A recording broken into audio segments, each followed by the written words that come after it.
YS Jaganmohan Reddy మాట్లాడిన తీరు అత్యంత హాస్యాస్పదంగా అసత్యాలతో కూడి ఉందని మాజీ మంత్రి సోమిరెడ్డి చంద్రమోహన్ రెడ్డి తీవ్రస్థాయిలో ధ్వజమెత్తారు. తన తాత, తండ్రి, పినతండ్రి మరణాలన్నింటినీ సీఎం చంద్రబాబుపై రుద్దాలని చూడటం జగన్ రాజకీయ దిగజాడుతనానికి పరాకాష్ట అని విమర్శించారు. 17 ఏళ్ల తర్వాత తండ్రి చావుపై రాజకీయాలు చేయటం సరికాదన్నారు. కడప గన్ కల్చర్ నెరవేరకపోవడంతోనే చంద్రబాబుపై జగన్ రెడ్డి కుట్రపూరిత ఆరోపణలు చేస్తున్నారని విమర్శించారు. పినతండ్రి చంద్రబాబు నాయుడు గారు ముఖ్య వైసీపీ అధ్యక్షులు YS Jaganmohan Reddy statement press conference చూశారు. నిన్నటి నుంచి నాకు అసలు అర్థం కాలే. అయితే ఆయన ఒక మాట చెప్పాడు. వాళ్ళ పినతండ్రి, వాళ్ళ తండ్రి, వాళ్ళ తాత వాళ్ళందరూ చనిపోయేదానికి ఎవరు కారణం అన్నాడు. ఆఖరణ వాళ్ళ తండ్రి హెలికాప్టర్ లో యాక్సిడెంట్ లో చనిపోయిన దానికి వెనక్కి చంద్రబాబు అని చెప్పేసి చంద్రబాబు నాయుడు గారు అన్నారు. ఆయనే అనుమానం అన్నాడు. వాళ్ళ పినతండ్రి చంద్రబాబు నాయుడు గారు ముఖ్యమంత్రిగా ఉన్నప్పుడు చనిపోయినాడు, దాని మీద అనుమానం అన్నాడు. అయితే ఒక్కటి నాకు అర్థం కాంది, వాళ్ళ తాత మాట గురించి కూడా చెప్పాడు.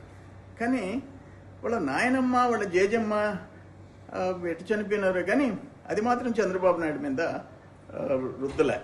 అంతవరకు ఎగ్జామ్షన్ ఇచ్చినాడు.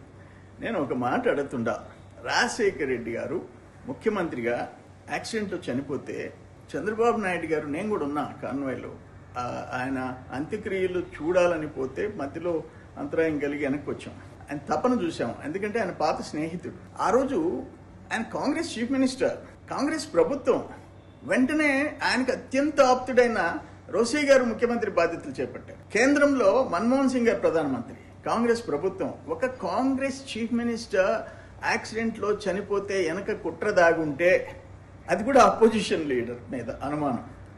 అంటే రాష్ట్రంలో కాంగ్రెస్ ప్రభుత్వం, కేంద్రంలో కాంగ్రెస్ ప్రభుత్వం.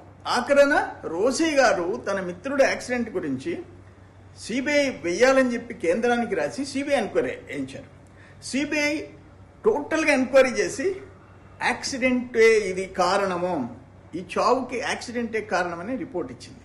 అంటే సిబిఐని కూడా చంద్రబాబు నాయుడు గారు, అంటే రాష్ట్రంలో కేంద్రంలో కాంగ్రెస్ ముఖ్యమంత్రి ప్రధానమంత్రులు ఉంటే, కాంగ్రెస్ ప్రభుత్వాలు ఉంటే, ప్రతిపక్షంలో కూర్చున్న చంద్రబాబు నాయుడు గారు సిబిఐని కూడా మేనేజ్ చేసి రిపోర్ట్.